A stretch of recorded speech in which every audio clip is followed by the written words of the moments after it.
Christiana Manpour in London, and this is CNN.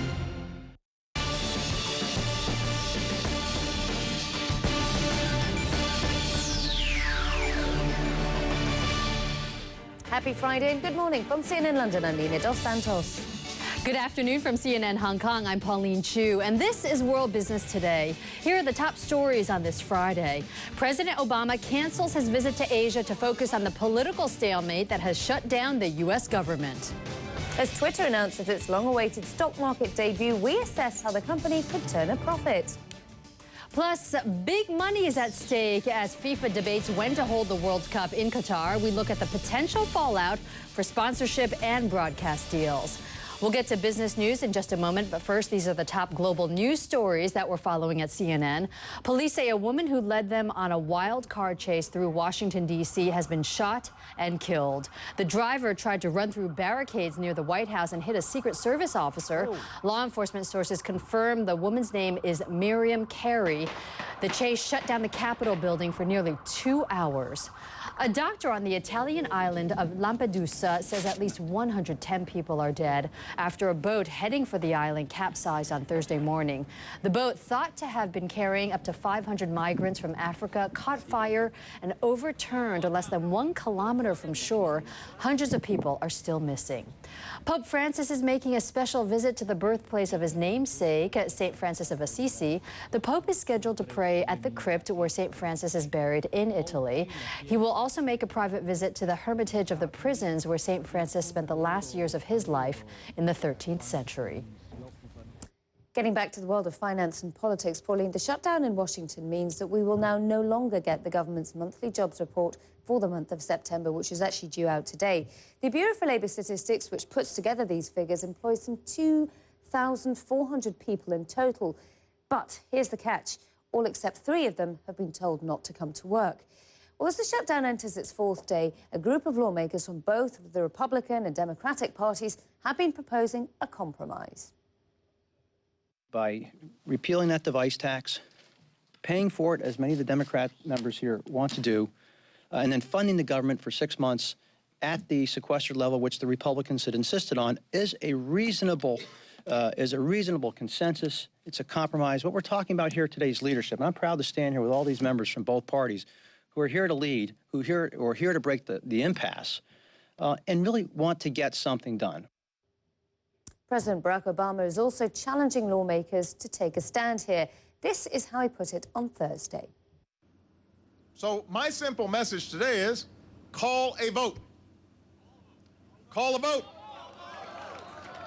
Put it on the floor and let every individual member of Congress make up their own minds. And they can show the American people, are you for a shutdown or not? Now, quite a lot of people are getting increasingly concerned about another deadline that isn't too far away, and missing it could have far more serious consequences than the budget debacle today. If lawmakers don't raise the legal debt ceiling for America by October the 17th, well, it seems difficult to swallow as an idea, but the United States, as the world's biggest economy, could run out of money. Economists surveyed by us here at CNN say that could throw the whole country into recession. And the IMF chief, Christine Lagarde, has been saying that the repercussions would be felt right around the world. The ongoing political uncertainty over the budget, over the debt ceiling, does not help. The government shutdown is bad enough, but failure to raise the debt ceiling would be far worse and could very seriously damage not only the US economy, but also the entire global economy. Here to discuss the uncertainty affecting the US and the rest of the world is senior economist James Shugg, who joins us from their trading floor on the other side of London. Great to see you again, James. Unfortunately, we have to talk on a rather difficult Friday. I would have said happy Friday if we'd have reached some of these compromises in the United States. How worried are you about the sort of twin evils, or is this all really political theatre? Well, look, I think there's a sense that at the last minute, the 11th hour, enough moderate Republicans will cross the floor of the House so that the House can deliver a debt ceiling lift to the Senate, which would then be passed by the Democrats without any sort of Obamacare spending cuts attached to it. They'll leave that fight for another day. I think that's the market sort of conventional view at the moment. What we saw yesterday, of course, was the US Treasury put out a report looking at the potential impact of default, if the US default, if the debt ceiling weren't to be lifted. I think what they're trying to do there, by talking in terms of catastrophe, is engineer a bit of a negative market reaction, and particularly in stock markets, so that Republicans put pressure on the Tea Party to try and get this thing resolved. That seems to be the strategy that's at play at the moment. It seems to be a very undemocratic system where people who represent only around about 2% of the vote in the world's richest nation can basically hold it hostage on policy. If we take a look at what that means for the United States' credibility, doesn't it dent it, James? I think it does. I mean, look, even in Italy, Berlusconi, of all people, managed to, help the Italian government survive when he backed down. Yet in the US, we've got this stalemate that we've seen before. I mean, as recently as 2011, the reason we've got the sequester at the moment, which is impacting negatively on growth in the current year, is because they never really reached an agreement in 2011. I mean, one scenario that I think was alluded to in your report was that we might get yet another sequester, which would tend to mean more downward pressure on economic growth from government spending being cut back.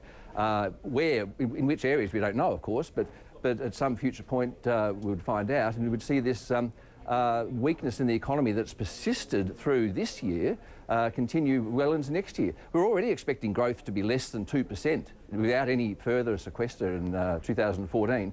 The risk is that they could push it to 1% or less, and Fed taper, absolutely forget it.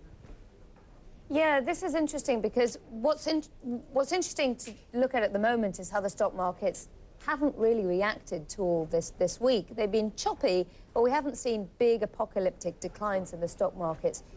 Are you really worried that next week, as we head towards the October the 17th deadline, and there is a realistic prospect of a default by the United States, that's really when the momentum will start to kick in? Look, we've never actually had a default by the US, of course. The debt ceiling debate has raged before and always been resolved at the last minute. Someone ultimately backs down. I mean, that's my view. That's what's going to happen. As I say, it could be sort of a compromise involving a sequester, so the Republicans can claim, well, at least we got spending cut, even if it wasn't just Obamacare. But, maybe I'm being complacent in thinking that. Maybe the market is being complacent in thinking that. I don't think so, but that's certainly a risk. And that's what the Treasury and Obama himself yesterday, by saying that the US economy could be screwed up by this, and that would then screw up the rest of the world economy. They really are trying to emphasise that there are risks out there to try and perhaps push markets down to make people realise that this is more serious than it currently appears to be, given the fairly benign market moves so far. Ever so briefly, James, in numbers, what is your dollar prediction against the euro if this all does go wrong? Well, I mean, if it all goes wrong, you'd probably expect the US dollar to tank, depreciate sharply. But as I say, that's not our view. We do expect the euro to experience some big difficulties going forward. We think there's too much complacency about Europe. So our formal forecast is for euro weakness against the dollar. But if this thing goes wrong in the US, then all bets are off. All right. Thanks so much, James Shug there from Westpac. Have a great weekend. Thanks, irrespective of what happens in the United States. As you can see, it certainly hasn't kept the markets losing any sleep, Pauline. Yeah, so far you were right, Nina, because so far this week here in Asia, for many days the markets were in positive territory, although it's a little bit of a different story today as we go into day 4, and also as the news has come out that President Obama has canceled his trip to this region because of the shutdown. Also because of the stalemate there, hundreds of thousands of federal workers don't know when they'll get their next paycheck. Now, some banks are trying to help, for example, offering interest-free loans to people who've been stood down, but the economic effects aren't limited to government employees or to the Capitol, as Tom Foreman explains. We have liftoff. Lockheed Martin is one of the world's top aerospace corporations, employing 116,000 people, many on government projects. So the company is scrambling, telling those who normally work at now closed government offices to go to other Lockheed buildings or work from home, while the company braces for whatever is coming next in a written statement saying any effect on Lockheed Martin and its employees depends on individual contract terms and, of course, on the length of the shutdown. Far beyond Washington, in dozens of states with significant numbers of federal offices, the ripples are hitting not just furloughed civil servants, but also private companies that rely on trade with the government. It's a terrible thing. It's a terrible situation. Colorado, for example, is home to a large number of federal research labs studying energy, the climate, wildlife, and more. They directly employ nearly 9,000 people. The University of Colorado study found that pours $1.2 billion a year into the state's economy, money that is not flowing now. They spend their paychecks in their communities. They spend money at restaurants, they're spending money on their rents, car payments, entertainment. Some companies with longer-term business cycles say they can wait to see what happens. But at City View Bar and Grill in Baltimore, the impact has been immediate. This place is close to a huge Social Security office, and the lunch crowd has been hijacked. They paid the last 3-4 days. It's very difficult. If you continue, I'm not going to be able to survive now. It is difficult to calculate how many jobs in the private sector may be affected if this goes on, but just to make it a little bit harder, the people in the government charged with counting such things, they're not working either. Tom Foreman, CNN, Washington. So that's the direct impact that it's having on the lives of Americans who are employed in the public service.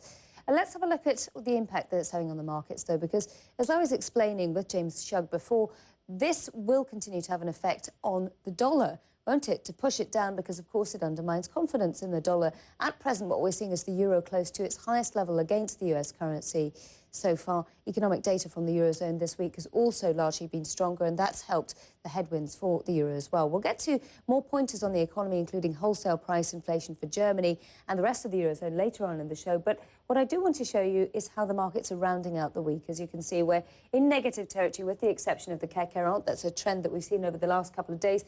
But this is what I want to show you. It's really interesting. If you look at the weekly decline on these markets, take, for instance, the FTSE 100, over the last 5 days or so, it's only down around about 1.2%. Yes, it's been down for many days, but this is the kind of decline, at least, that you'd expect to see if people were very worried on a day-to-day basis. Pauline, down around about 1%. So it's only notched up those kind of declines incrementally throughout the course of the week, which shows you that it's not so much what's happening now that people are worried about, but the October 17th deadline on the debt ceiling. Yeah, and it will be interesting to see what happens next week when the markets open on Monday as we get closer to that deadline, if nothing happens over the weekend, whether or not we'll see these declines even steeper. Now, today on this Friday session here in the Asia-Pacific region, we did see all of the indices down in negative territory, which is a different story from what we saw yesterday. The Nikkei was down by almost 1% as the yen strengthened against the dollar. Also, at the Bank of Japan policy meeting today, there was no change to monetary policy, and none was expected. So their mission of doubling the money supply and trying to reach that 2% inflation target still continues. The main Aussie benchmark was also down by today's close by 0.5%. It's the biggest weekly drop in 4 months. We also saw the Australian dollar rising, and we surely know that the Reserve Bank of Australia is keeping an eye on that because that is not what they want to see. The Seoul Kospi today ended the session flat, and the Hang Seng was down by 0.33%, and Shanghai was closed today for a public holiday. It will be closed until Tuesday of next week. Now, South Korea's biggest company says it's on track to report record results for the latest quarter. Samsung Electronics, the world's #1 smartphone maker, released an estimate for the 3 months to the end of September. It says operating profit rose to roughly $9.4 billion. That's up about 25% from the same time last year. Sales also rose. The estimate for the quarter is about $54 billion. It's a lot of money, isn't it? Well, speaking of billions of dollars, still to come on World Business Today, no more secrets. Twitter unveils that it is eventually going public. The countdown begins to this year's most highly anticipated IPO. I'll have plenty of details after the break.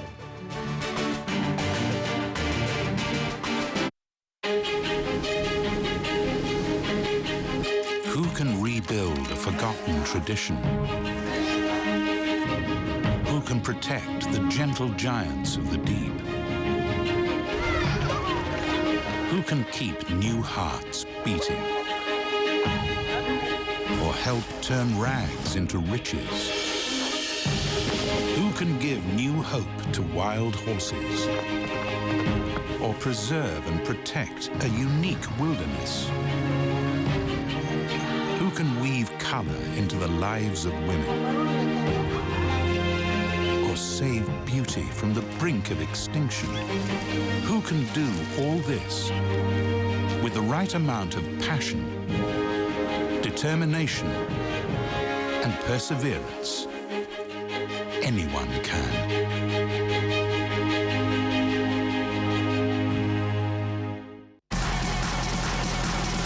Let's go!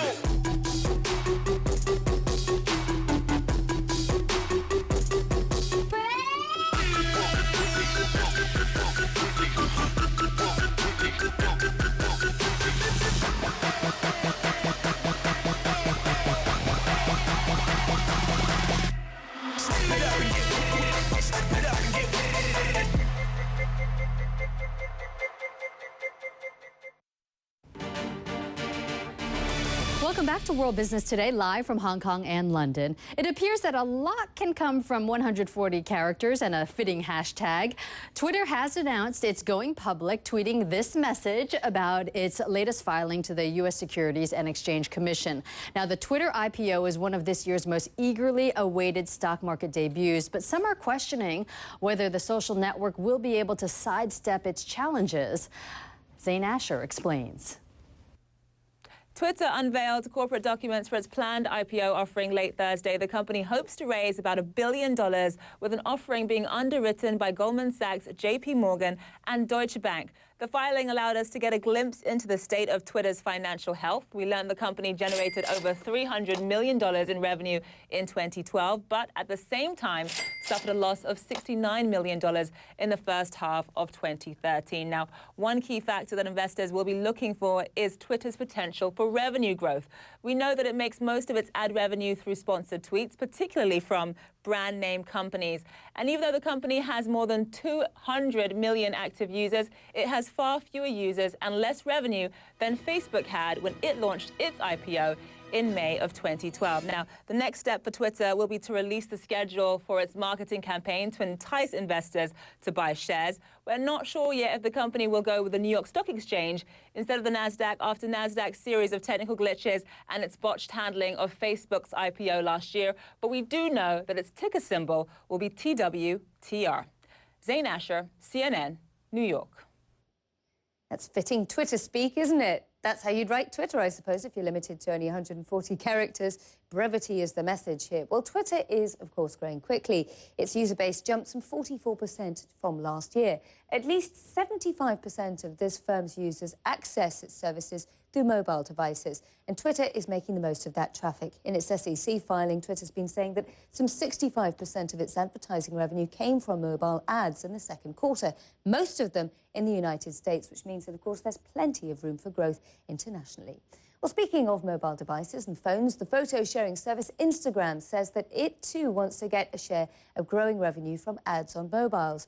It says it'll start selling ads, but only to a handful of advertisers at first. Many say that this move into ads was inevitable for the company since it was bought by Facebook in 2012. But again, surprise, surprise, it could annoy many Instagram users. But some might say, Pauline, well, you know, you can't be naive. They've got to make money out of it. Yeah, exactly. Remember when they tried to change the terms before, saying your photos may belong to the advertisers, and there was that huge backlash? Well, they learned their lesson. But there is a lot of movement in the tech world revolving around advertising, and that brings us back to the big Twitter IPO. Jay Otway is an author and social media consultant. He joins us live here in the studio here in Hong Kong. Jay, thank you for being with us. This is a big story today. Now, Twitter has not made a profit in the past couple of years, but with this IPO, it wants to raise about $1 billion. With that money, what do you think it needs to do with its business model to actually make money? Twitter has a lot of business development opportunity. Keep in mind that 75% of its user base is outside of the United States, but the majority of its business development has been focused on developing media deals and advertising within the United States itself. I think they can take this money and they can go out and they can start looking at regions, probably Europe first, hopefully Asia sooner than later, and start to find new ways to sort of open up those markets in the revenue. And what kind of ways can they do that in Europe and Asia? Would this mean signing deals with ad companies and that kind of thing? The advertising is only one portion of Twitter's business, and it's obviously the biggest and most important one, the one that a lot of people are worried the most about because it's the ads that can discourage users and reduce the user base. But the other side of Twitter, the part that's developing that's very exciting, is their media business, where they do deals with like the NFL in the United States for American football, where they can put real-time sports highlights right into Twitter feeds. Now, if you think about, European soccer or Australian rugby or, you name it around the globe, various other sporting sort of deals could be put in place, bring a lot more people in to looking at Twitter. So Twitter is really more of a media experience now. It's not really just a bulletin board saying I had a ham sandwich for lunch, It's so grown beyond the 140 characters. While that might be the limit that you can still put into the what are you doing box, the rich media that can be attached to that in terms of pictures and videos or vines or things like that has really grown and will probably continue to grow. Now, when you look at a social media network like Twitter and then you look at Facebook, what do you see as the differences and what is Twitter's strength? Sure. Well, I mean, Twitter, even though it's continuing to change and evolve into this media company, it is still the pulse of the web, and especially the pulse for real-time live events that are happening, be that breaking news or sporting events or a major concert, whatever might be happening, Twitter knows about it, and it knows about it long before almost anybody else does. Nobody live Facebooks a breaking news story. It just doesn't happen there. So that's probably the biggest difference. And that's where the real value is for Twitter as well, is this deep data that they have, this pulse of the web. This is something that they sell. This is for sale. And only, only those with access to the full fire hose can do the analysis on it. Right now, Twitter makes its money, even though it has taken a loss, but its revenues are from sponsored ads. 85%, I believe, are from sponsored ads. From now on, after the IPO, if their business model changes, will we start seeing banners and these things that distract us when we're trying to tweet? Is that going to annoy users? In other words, it would definitely annoy users, and this is a huge risk if they don't handle this really well. If they aren't very careful of this, that 200 million user base they have could go MySpace on them very quickly, by which I mean just disappear overnight, go someplace more interesting. Now, that's not necessarily going to happen. They so far have been rolling out the sponsored tweets, promoted tweets, very carefully in a way that tries to prevent that sort of user backlash. But this is going to become something that, with IPO pressure, the quarterly earnings reports, they're going to have to be trying to make sure that they're demonstrating we're making money. If the IPO puts a lot of pressure on Twitter to start serving ads more aggressively, it could have damaging effects on their user base. Okay, we'll see, and we'll also see if the IPO actually kicks off in November, which is what they're hoping will happen. But of course, that will depend on what happens with the economy and whether or not this government shutdown continues, because that could affect, so could have a domino effect. Jay, thank you very much. Jay Otway is a social media consultant here in Hong Kong. Well, the U.S. government shutdown is not just affecting Americans, it's hurting the country's foreign relations as well, as the president is forced to cancel a very important trip. We'll explain coming up next.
love you.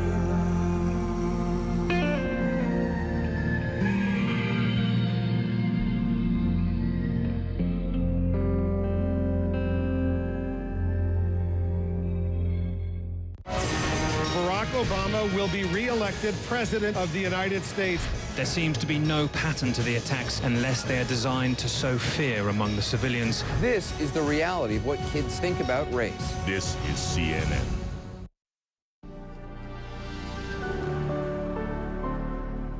Welcome back to World Business Today. APEC is a key summit for Asian economies and their trade partners, and it's drawing the great and the good from across the world to Indonesia. 21 countries are taking part this weekend, but the focus right now is on who won't be attending. Patricia Wu explains.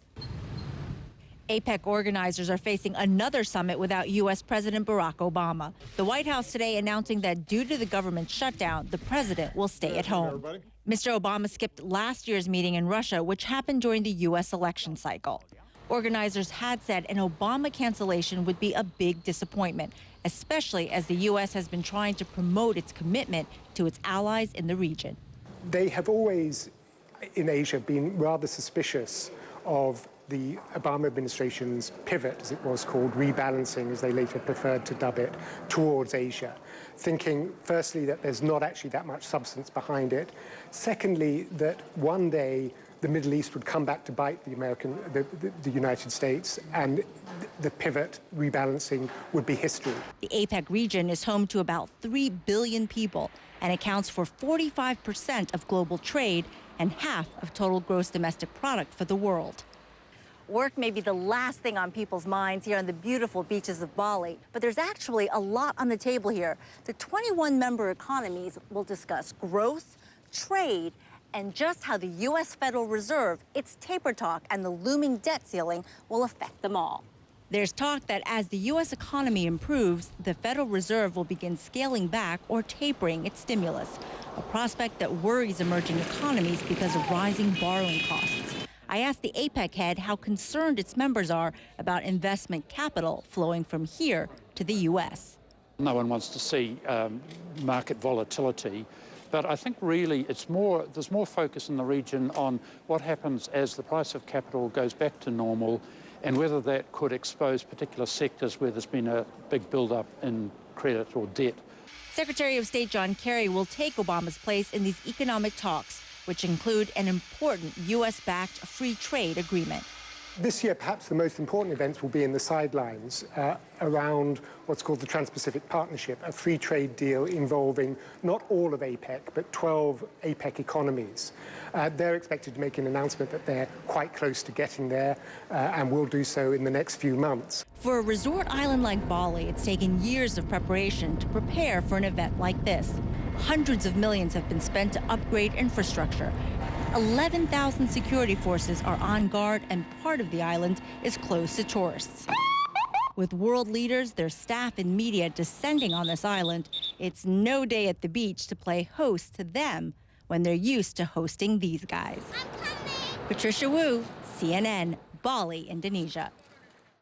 Coming up next on World Business Today, it may be a decade off, but FIFA is already taking plenty of heat for its choice of 2022 World Cup host. We'll take you live to Qatar after the break.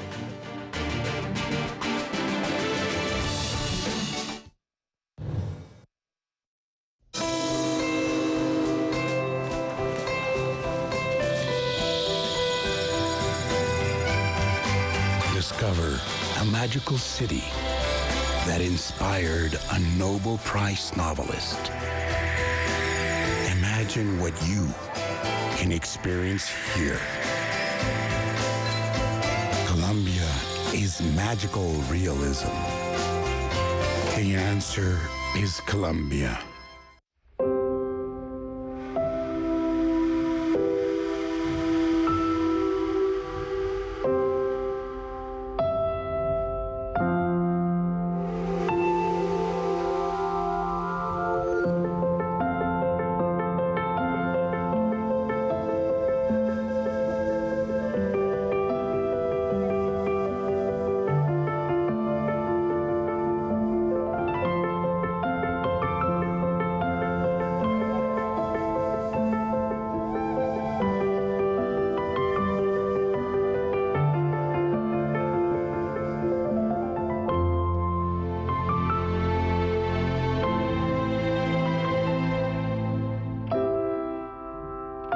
finding something for everyone to love. It's just one of the lengths we go to make you feel at home. Expedition Sumatra, an incredible 8-week journey into a world under threat. Philippe Cousteau leads us on an epic trek. This really is ground zero for the global fight against deforestation. On the next episode, meet a new generation, learning to live in balance with a precious ecosystem, and an elder chief with a lot on his mind. Expedition Sumatra, Saturday, only on CNN.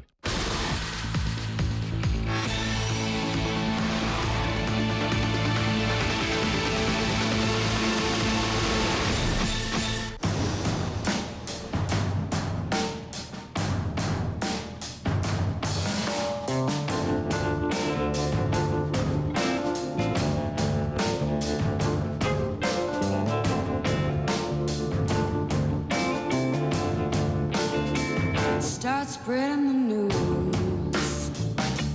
I'm leaving today. I wanna be a part of it. New York, New York.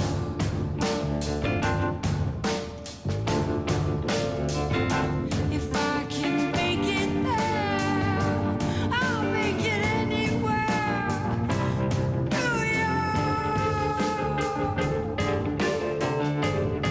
New Quest means business. New city, new time. Weeknights on CNN. I'm Ni'am Al-Baqir in Nairobi, and this is CNN.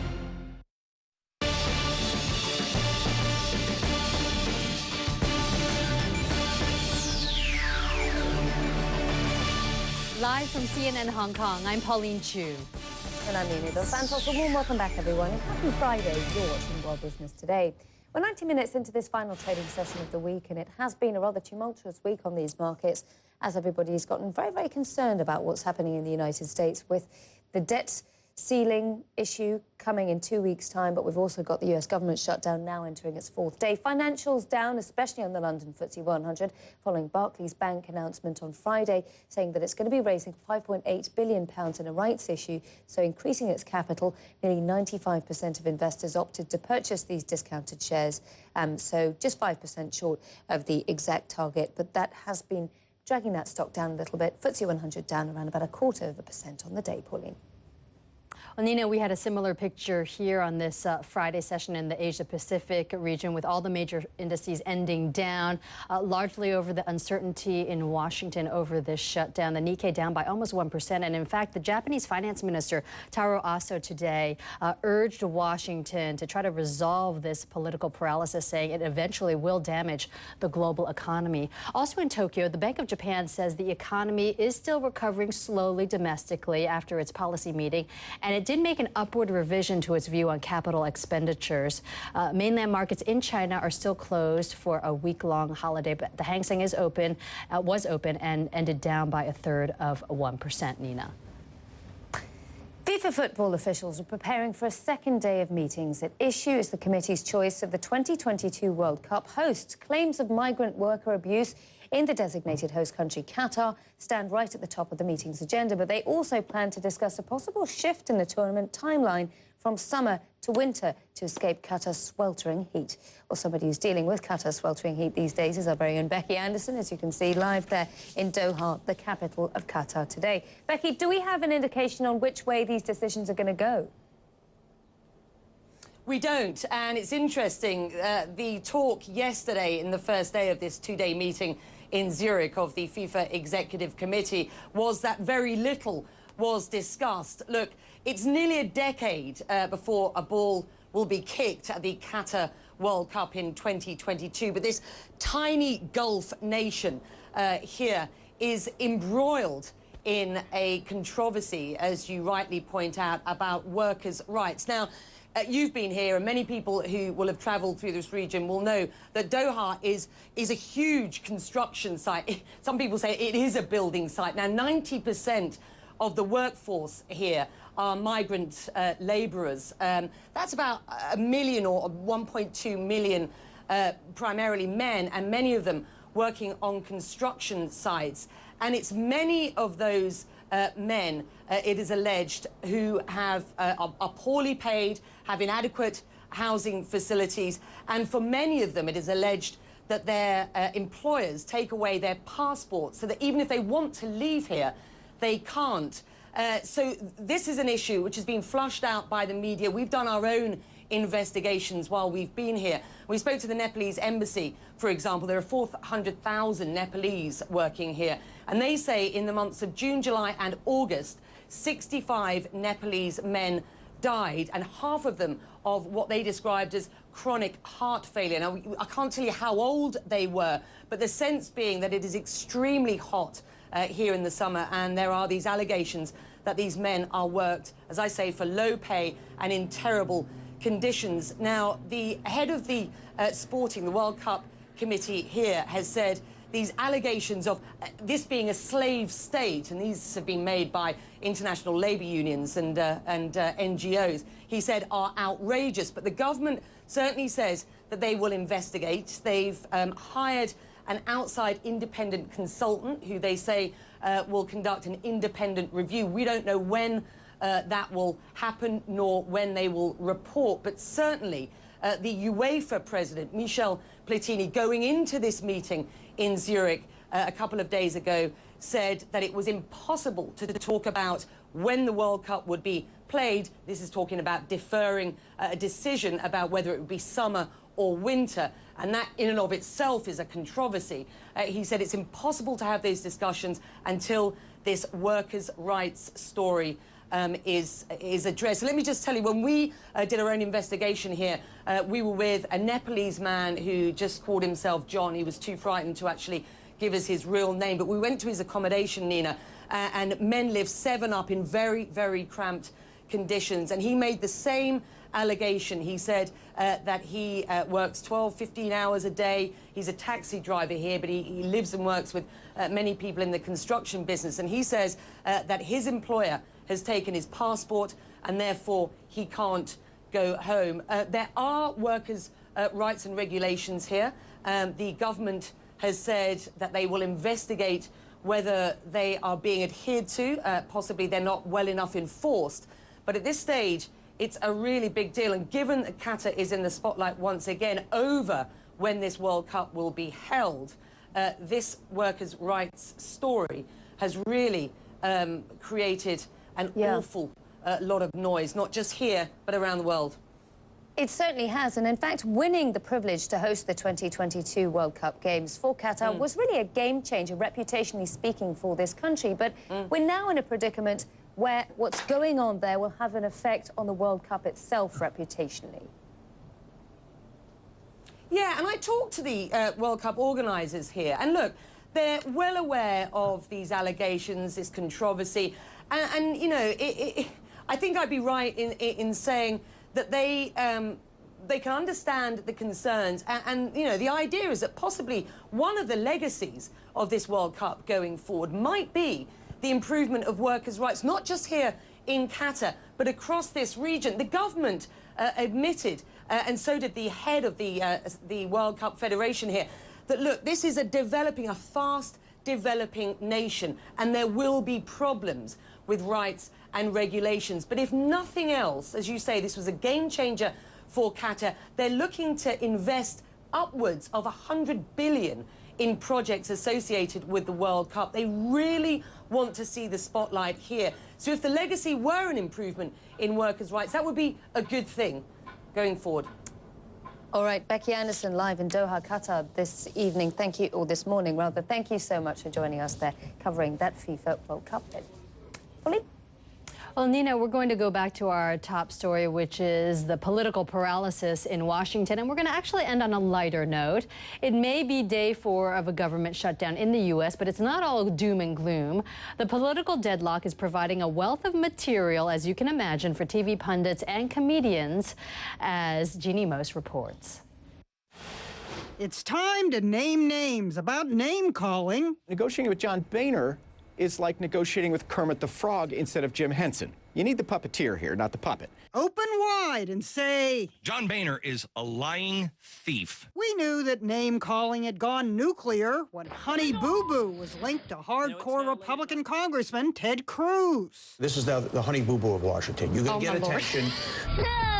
I don't disagree with Donnie that he's the Honey Boo Boo of Washington. There's no question These people have come unhinged. that most of the name-calling this time around Because they've lost their minds. is being done by Democrats, Negotiating with people who have a bomb strapped to their chest. furious at the Republican ringleaders of the shutdown, Who are irrational and not playing with a full deck. with Democrats calling them arsonists and anarchists. Modern-day anarchists in the House. It's easy to get mixed up. I call them legislative arsonist. We're seeing sneering titles like The Reign of Morons and March of Dumbs. Jon Stewart pretends to have a book full of unrepeatable dirty names to call Republican hardliners. Bald eagle Jay Leno directs folks to his Facebook page. You'll find the slogan, fire useless politicians. We've got one right here, Joey. Here it is, right here. See, it says, fire useless. One Republican who has fired back is Sarah Palin, bouncing off something President Obama said. The United States military doesn't do pinpricks. Now, we don't do pinpricks, but sometimes we elect them. Some of the choicest insults involve Republican on Republican name-calling. Ted Cruz is a fraud. Those I've spoken to think he's crazy. But not all of the insults are spoken. Some are lovingly drawn. For instance, John Cole's cartoon of a Republican elephant whose brain is shut down, or his depiction of Congressman Ted Cruz with the caption, "How the heck do we get his ego out of the building?" Or Steve Greenberg's cartoon of Tea Partiers as terrorist jihadists, or Tea-hodists. But after a heated back and forth, this Republican congressman opted for the sweet and sour approach. Carol, you're beautiful, but you have to be honest as well. Jeannie Moe, CNN. I think we should leave it here. New York. One is a compliment, perhaps not a compliment, I don't know. The joys of the political rhetoric that Washington is famous for. On that note, it's time to say goodbye. Thanks for watching World Business Today with myself and Pauline. We'll be back in just over 4 hours' time with the opening bell.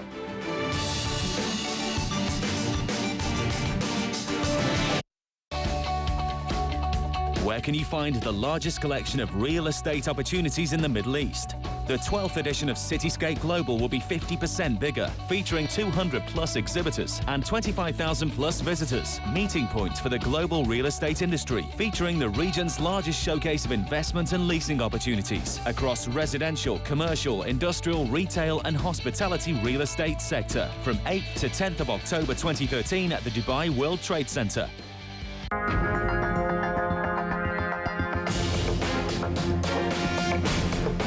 Living Golf Minute in time with Rolex. Next month, Tiger Woods will be hitting a ball off the Bosphorus Bridge. This year, he'll be playing in the Turkish Airlines Open, a tournament with the full weight of the Turkish government behind it. Bu çok büyük bir organizasyon. This is a very important event. Organising an event such as this one is no doubt going to contribute to the brand value of Turkey. In addition, to demonstrate the importance we attach to this event, this is going to be the event that will receive the highest amount of contribution from the Ministry of Culture and Tourism ever. Katkı verdiği bir organizasyon olacak bu.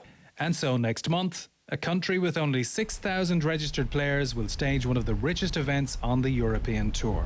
It's a symbol of where Turkey is as an economic power and where it wants to be as a golfing nation.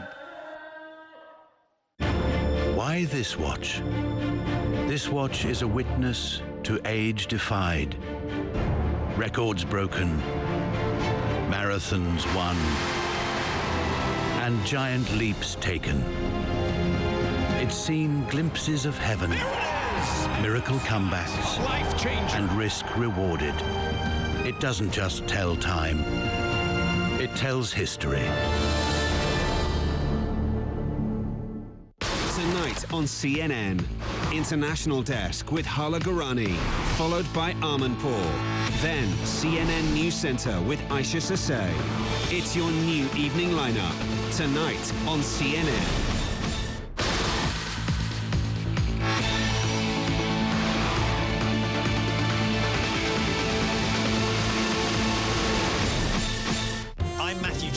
In London, This is CNN.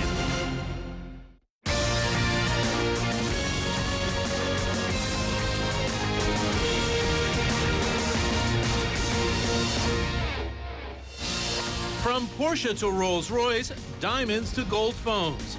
It's all about high-end wealth this week as Abu Dhabi hosts the World Luxury Expo. Also on the program, he's known as the Sheikh of Chic, the Kuwaiti royal family member who's making a splash in the world of fragrance. And the Gulf was once home to a thriving pearl industry. Now one man is hoping to revive that ancient tradition. This week, Marketplace Middle East comes to you from the opulent Emirates Palace Hotel, a symbol of luxury throughout the Middle East and, in fact, the world. Well, from luxury cars to high-end jewelers, even designer furniture wear, it also played host to the World Luxury Expo this week. It is a sign of the buying power, particularly in the Gulf states of this region, as Jomana Karachi reports.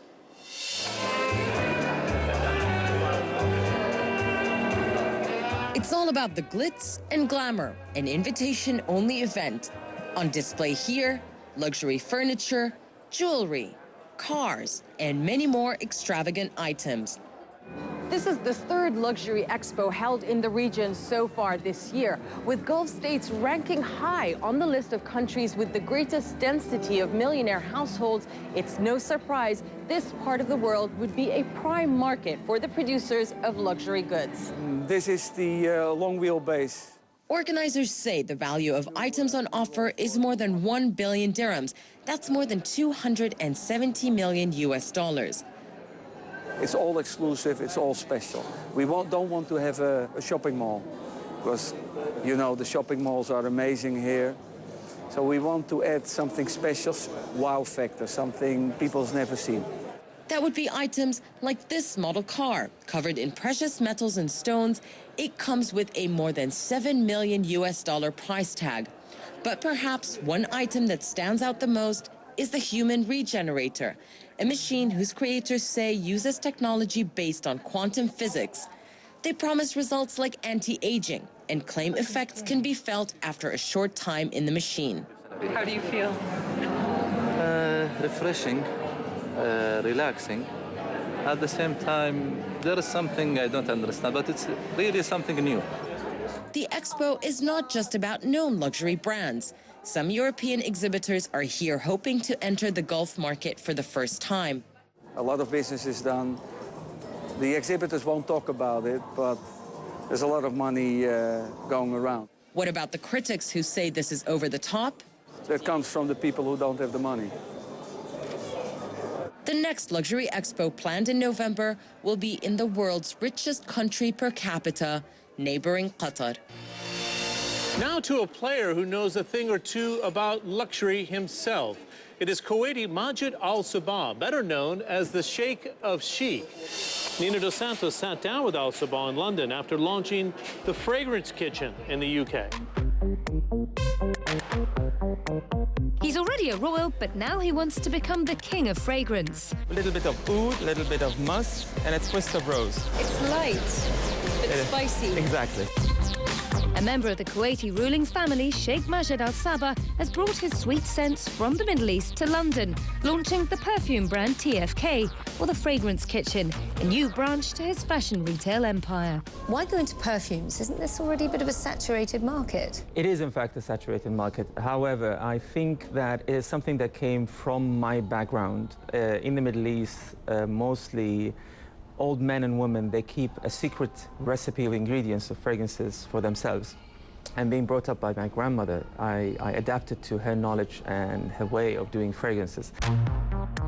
With the global fragrance industry estimated to be worth some $38.8 billion by 2017, Sheikh Majid Al Sabah hopes to make TFK a success that further vindicates his career in fashion. I can tell you, 1991, it was the year that I had so much of horrible time dealing it with my family, because for people back in the Middle East, which is very much male-oriented, everybody was saying, oh, you're the nephew of the emir and you're starting a fashion business, you're going to deal with clothes and shoes. It's such a disgrace for the family. And it was very challenging for me to overcome this complication. And that's something which I had to fight for.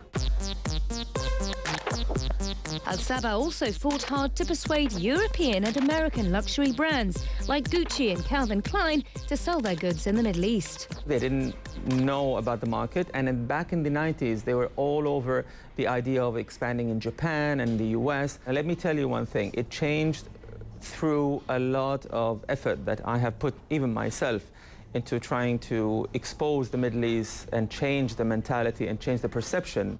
You famously advised Tom Ford that he should create a luxury dishwasher. Yes, and that started with the women more than men. In the early 2000s, I came to all the designers and I told them, look, it's very challenging. We have a huge business of, let's say, glamorous red carpet, evening wear. Our ladies, they cannot wear strapless clothes and things that shows the arm. So how about taking the iconic kaftan and turning it around in your very own language and start presenting it in a special way? And then all of a sudden, from next season, I started going to the showrooms and I saw a huge amount of collections of kaftans.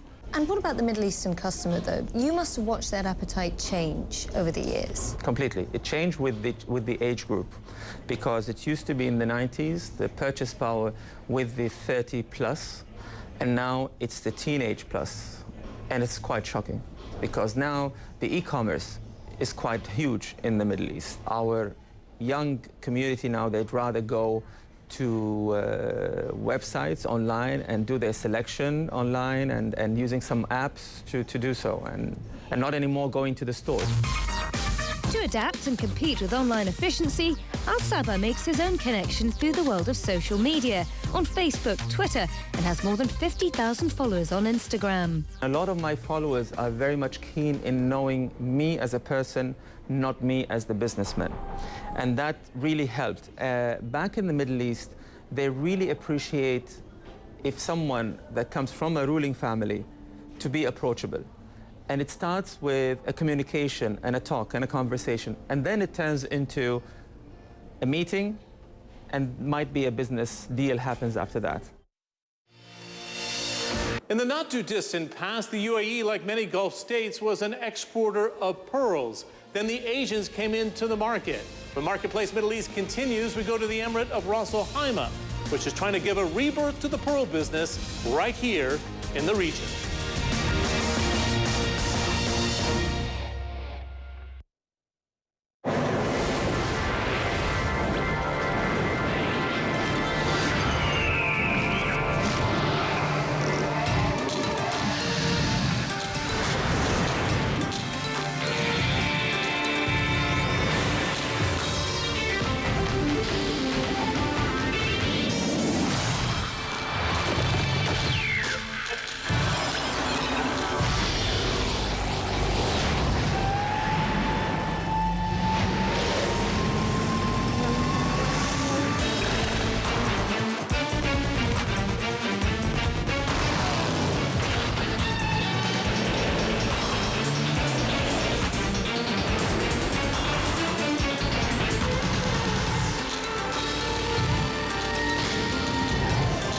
Perspectives, new ideas, new voices. QF Radio. Find your frequency.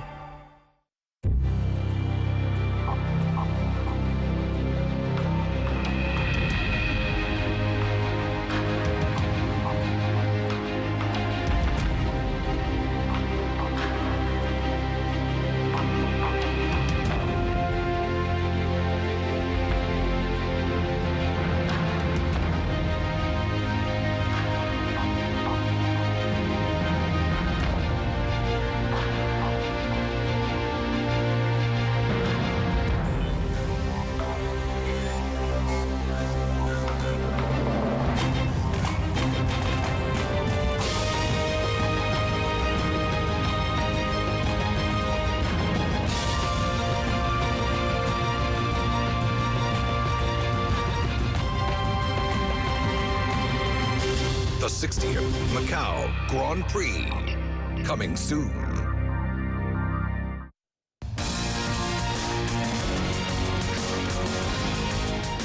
Emiratis are very proud of their pearl diving past. Then the energy boom came and that tradition faded away. But there's one family that wants to revive the trade with a modern twist. Leonie Lacani has the story. For centuries, many of the world's finest pearls came from these waters, just off the coast of the Arabian Peninsula. Then in the 1930s, as Japanese cultured pearls flooded the market, the Gulf's pearl trade all but vanished. Today, this is what the Gulf's new pearling tradition looks like. Birds perched on buoys are the only telltale signs that beneath the surface lie hundreds of oysters ready to hatch in underwater farms. See this one? Oh, mashallah. It's the brainchild of Abdullah Al-Swaidi, a businessman from the Emirate of Ras Al Khaimah. My grandfather was a diver. That itself has been reflected in our personality. So in 2002, he embarked on a mission to revive the Arab pearl trade. It's disappeared because of the invention of the pearl culture. So automatically my thoughts comes to what if the techniques of the pearl implantations brought back from Japan to the Gulf and implemented here. So he and his team set up Rack Pearls, the first cultured pearl farms in the Gulf region. They found a site for the farms right here in Ras Al Khaimah, where the oysters are gathered and sorted. Then they're off to a lab. I will just make a surgery in the gonad first. A live oyster is carefully pried open. A bead is then inserted into each one. Over time, a pearl slowly forms around that bead. Done. So this oyster will go back to the sea for about 9 months to 1 year, and we will have a pearl. Rack Pearls produces 40,000 pearls annually. But in order to revive this trade, it also has to be economically viable and sustainable, is it? We started to sell services like tourism, and we're bringing people to educate them and aware them about the culture, the pearl culture. Part of that includes tourists finding their own pearls. Rack Pearls says prices range from around $100 to more than $1,000 each. The pearls are valued under the watchful eye of the CEO, Daiji Imura. He's been studying cultured pearls since childhood in his native Japan. Thank you very much. How much is that worth? Very nice luster. Okay. Yeah, and you can make it pendant. It's very, very brilliant. How much would that be then? How do you price that? Maybe after making the jewelry, it's almost 500 US dollar. Then it goes on the market to see how it competes against the world's other cultured pearls. Leonie Lacani, CNN, Ras Al Khaimah. Leonie Lacani on the Pearl Revival in Ras Al Khaimah, and from the World Luxury Expo here in Abu Dhabi, where you can find almost anything, including a gold-plated 24-carat camel, perhaps for your living room. I'm John Defterius. Thanks for watching. We'll see you next week.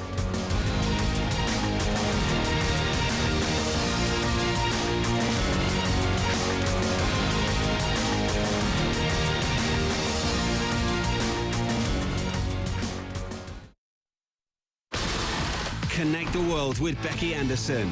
Quest means business. Armand Paul. It's your new evening lineup tonight on CNN.